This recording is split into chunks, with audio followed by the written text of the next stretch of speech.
Codename Frontiers is in a couple months. We don't know if there's going to be a delay or anything like that, but after Heresy, we should be expecting to get hopefully all of the trailers and footage and all the gameplay and just all the hype again for the first expansion, which is supposed to be on the size of Rise of Iron.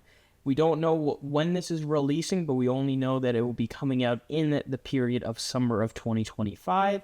And then 6 months later, the Behemoth expansion, which is going to release in the wintertime, will also release. Apparently, these two miniature-sized expansions will sort of, pave the way for what our new purposes as Guardians and pave into the brand new saga. Now, today is Christmas. I hope all of you are doing well. And in today's video, I just want to have a little bit of fun. And I wanted to just sort of create a sort of like expansion. And in this video, we're really going to, talk on the destination. Because I feel like a lot of people are interested. Where are we going next?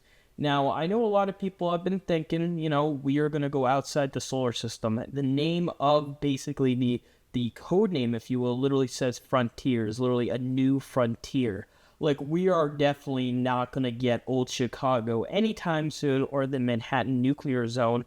A lot of the Earth destinations that many Guardians maybe be familiar with in lore. It looks like a lot of the Earth destinations that we have are probably going to not come out anytime soon. It looks like we're going to be stuck with the Cosmodrome, the EDZ, and, I'm okay with that. I know a lot of people have wanting to explore sort of the outskirts of other areas, but it looks like we are sort of done with Earth. But where does that leave us? Are we going to go to Torobatl? Are we going to go to Reef? Are we going to go to any of these places? Are we going to go to Volantis? Where are we going? So I really wanted to tackle on some places that I think would be really cool for the next expansion. Now, one of the first destinations that comes to mind that I think a lot of people would not expect, but it's kind of, sort of a hot take, is Pluto. Now, apparently, this is the first place Rasputin detected the pyramid ship arrival, I believe, when the collapse was about to happen. And with now the Light and Dark saga coming to an end, I thought it would be really cool for our first destination to go to the place where, again, the threat that we would later face centuries, decades later, I don't know, destiny, time, or whatnot, whenever the collapse happened and whenever we got resurrected and whenever Destiny's 1 and 2 storyline come into play. After all that, I feel like it would be really cool if Pluto would be a really awesome destination. I feel like there's a huge landscape here to do really anything you want. I know Enceladus was definitely a place that a lot of people was hoping to, of course, see in around Beyond Light. Obviously, that was changed with Europa, and then that had the Deep Stone Crypt, so we did not see that. And a lot of people was hoping to see Old Chicago, but again, that was basically, or just changed completely into Savatun's Throne World. So a lot of the destinations that many people thought of prior back in the day for at least the Vex and the Fallen sort of lore didn't really come to pass. But Pluto, it's really barely mentioned at all. And given that we're going to go to this new solar system and we're going to explore all these new places, it would be really cool to see what the lore implications is at the end of Heresy. But in the, scenario where we cannot control the Dreadnought, or we cannot bring it to sort of this new galaxy just yet, how cool would it be if we could get to the very outskirts of our solar system with the Dreadnought and go to Pluto? Because to my knowledge, Pluto is pretty much the farthest place away in our solar system. And given that it's not, again, the most absurd idea for an expansion, I feel like it would be really cool to see a new enemy here, a new faction, a new raid. Obviously, it looks like in the concept art that there's going to be a whole new sort of culture, a whole new faction, basically a whole new race. I'm not so sure about a enemy race, but it looks like maybe the enemies that we know, like the Vex, the Hive, the Taken, might even show up in this area. And maybe even the Dread, because I think a lot of people do want the Dread to, continue, and I feel like Bungie does want to stop and not bring them out again and only keep them in the Pale Heart. It looks like the Dread will maybe expand onwards as well, and that would be really cool. So I don't know about a new enemy race, but given that the extent of what I'm, sort of thinking here, I feel like Pluto would be an excellent place to sort of launch this sort of new saga. Again, a lot of people are probably going to wonder, what are we actually going to be doing on Pluto? What is the point of going to the outskirts of our system? What are we actually trying to do? What is our purpose in this new post-witness world? And obviously, I don't have the answers. I don't even know, because that's also a concern with the Destiny narrative front, because we don't know what to do anymore, because we've been preparing for so long to kill the witness. So given that these new destinations going past the Light and Dark saga, they're going to be quite unknown to us, and that's sort of the vibe that I really want to capture with Pluto and really with any outskirt destinations. Now, I know a lot of people have been asking, can we go to Torobatl, can we go to Riz? And Reese, and can we go to the Vex homeworld, or can we go to this and that? And I love those areas, absolutely, and I would love to go explore them, but I am unsure what Bungie can really do with some of those destinations. Obviously, Torobatl is probably one of the biggest places a lot of people want to go, because one, everybody loves Keitel, who doesn't? And who doesn't want to see Zedor Wrath, because she has not appeared on the main screen yet, hopefully in Heresy, but if she dies in Heresy, we're going to have some problems. I know I got a friend, Exula, who wants a Zedor Wrath expansion. We got one on Oryx. We got one on Sabathun. We have not got one on Zedor Wrath. And she has remained sort of, absent, if you will, after the events of Season of the Witch. Given that the Frontiers right now is going to be split up into 2 miniature-sized expansions, and given that Bungie has remained unclear if this is going to be the new sort of way of how expansion will be done, Bungie will have 2 opportunities a year to explore new adventures. And Bungie might pick one of those expansions to just focus on Torobatl and focus a lot on the Cabal lore and that more of the Hive. Again, we don't know what the events are going to be in Heresy, what the implications are for the Eldritch forces and the new Hive forces, and what the Hive are really going to turn out to be, and what Sabathun is going to do to anybody, because we know Sabathun is never a good person ever in this world. But I assume that there's going to be something that will be going on. And it would be awesome to see a lot of Keitel and a lot of Zedor Wrath. And Zedor Wrath sort of is the main villain. I know a lot of people didn't want Zedor Wrath to be a dungeon villain.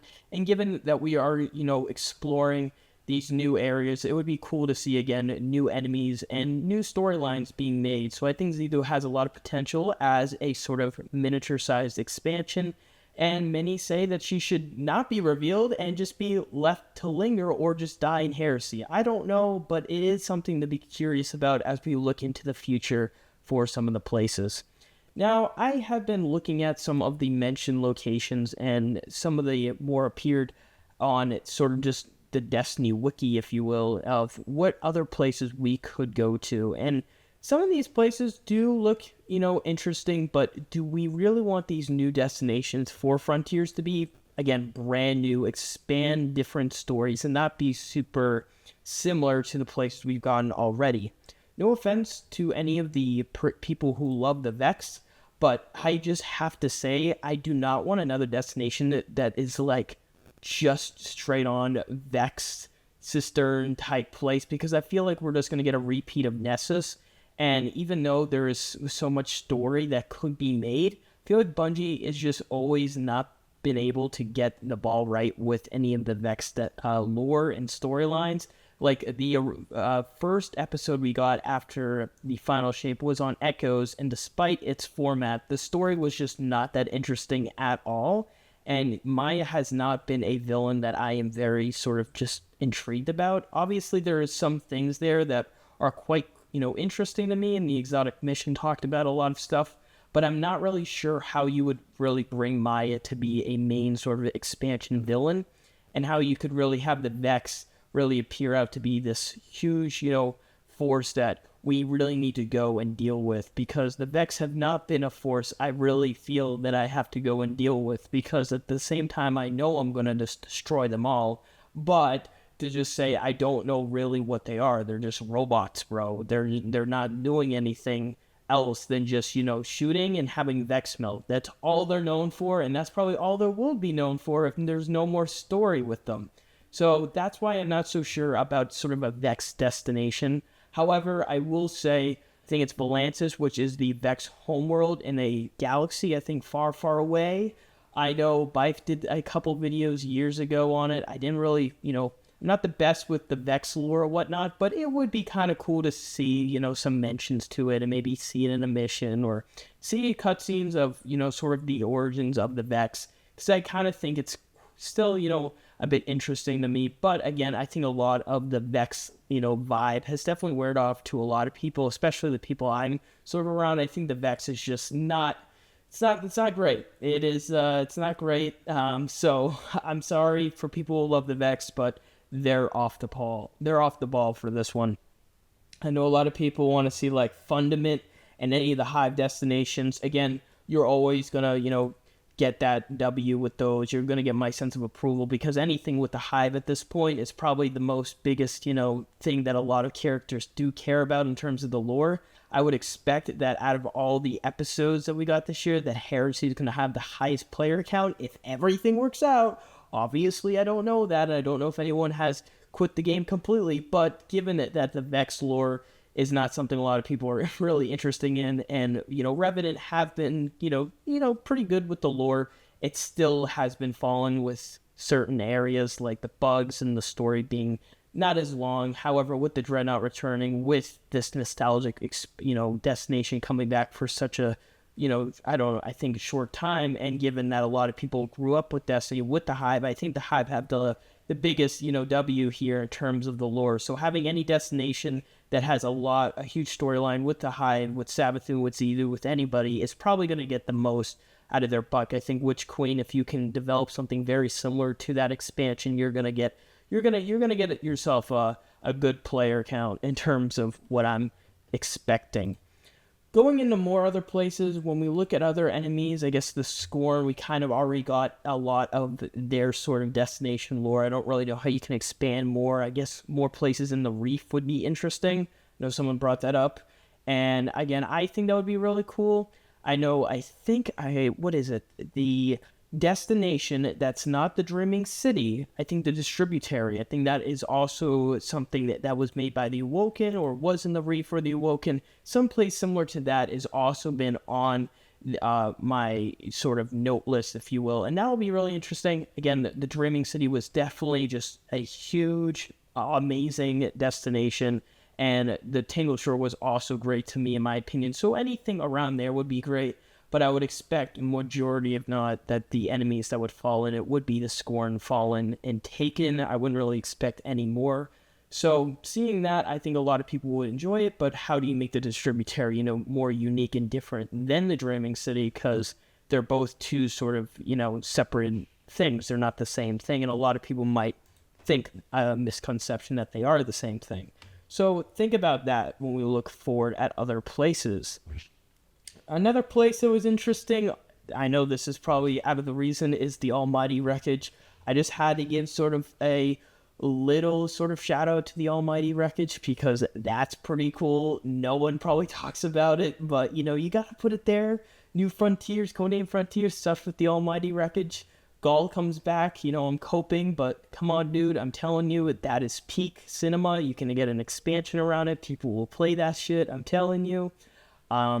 It's really cool looking at this because this lore wiki does have Neptune on here, and we all know where Neptune ended up and where Lightfall ended up. I will say this, though, if you sort of think about it this way, if Lightfall was sort of centered around more of the Witness and not Strand, maybe with the Witness Pyramid ship, and nothing with Neomuna at all, or the Veil, or maybe you had the Veil but just not on Neptune at the time, and then you brought Neptune and Neomuna in with Codename Frontiers, and you gave proper story to the Cloud Striders and a huge threat like Callus, if Callus wasn't the main threat for Lightfall, I would tell you, I feel like that would probably land better than what we got. I feel like Lightfall, despite being probably the worst ever sort of expansion known to mankind, the concept, if it was delivered correctly, would have been sort of the example I was going to look for of going to a place far away, sort of somewhere new no one was expecting, Nephilim Stronghold, Neomuna, like that type of stuff I think players would probably appreciate because, again, who doesn't want to go to a Neon City? But given that has already been used, it looks like, Neptune is done for the lore card here. And it looks like that's it. But given that I think that's the farthest we've been away, I would say that we are getting closer to the outskirts of, going and ending our exploration of this solar system and on to the next. Again, a lot of other places like moons, Ceres, anything around planets we've been to, like Saturn and Jupiter, anywhere like moons around there would be really cool. A new Lupre, which was the homeworld of Rulk. I think that was also a thing that was mentioned the other couple months ago. I think someone said in the lore card that a sort of satellite or a droid or something, a drone, I don't know, a dish, went out and was sent out to scan Lupre. So again, any of the places that were mentioned in the lore during the Lion Dark Saga do have a possibility of showing up eventually, if Bungie wants to pursue in that. But looking at that, you have a lot of places and a lot of areas to work around. And despite what we have said from the places that Bungie has mentioned through the past, you have to keep in mind that Bungie could literally create new destinations that have not been in the lore whatsoever to start off this frontier and build on something that will be just, continued on later in the future of the Frontiers sort of saga, whatever it is. I know Bungie has said that after Frontiers, I think after Apollo, you're going to get a clear image of where we're going and what the future is. So probably on this new destination that we get that's probably not mentioned before, and with this new race, new faction, and new sort of maybe power, Third Darkness subclass Copium, we would see a sort of more lore and more connecting dots to other places in that system. Heck, if the Dreadnought has frickin' hyperspeed or hyper jump, and we go all the way down to frickin' Fundament, and there's 8 new destinations, hell, that's how we gonna do it, you know what I mean? And we're going to probably have fun. Again, this is all the possibility if the Dreadnought does, again, not go over to another galaxy, but I am hoping that it does. We will see what Bungie does with the Dreadnought. I hope they don't leave it out on the outskirts of fucking Saturn after like 10 years of not doing anything with it. But we should control it at the end of Heresy. Again, this is predictions here, but I'm hoping that we do it so then we can explore more. But if we don't, again, I'm telling you, Pluto is definitely a great starting point, or anywhere on the outskirts of like a moon or something that we've never been to before. That would be a great starting point for Frontiers, and then you just sort of go into the new galaxy or new solar system. And who knows what the Traveler is going to do? Is the Traveler going to stay in our solar system, or is that going to go and explore as well with us? Again, we don't know. Is it stuck right now? Is it not moving? Like, we don't know after really the implications that it's did. All we do know is that after the events of Final Shape, that it needs time to heal after all the corruption that sort of affected it. And again, we have to wait and see what the Traveler does. But again, I hope you guys did enjoy. I know this was sort of a long spiel video, but it is something to be very interested about if you're thinking, again, in terms of the lore and story implications for the future of Destiny. I am quite excited to see where it does go. I know it's on a great spot right now, but again, I want to see what Bungie does with the story. I feel like there's a lot of room to sort of expand on, and if you implement more gameplay, incentives and changes to the main game, we could get somewhere really interesting. See you guys on the next video.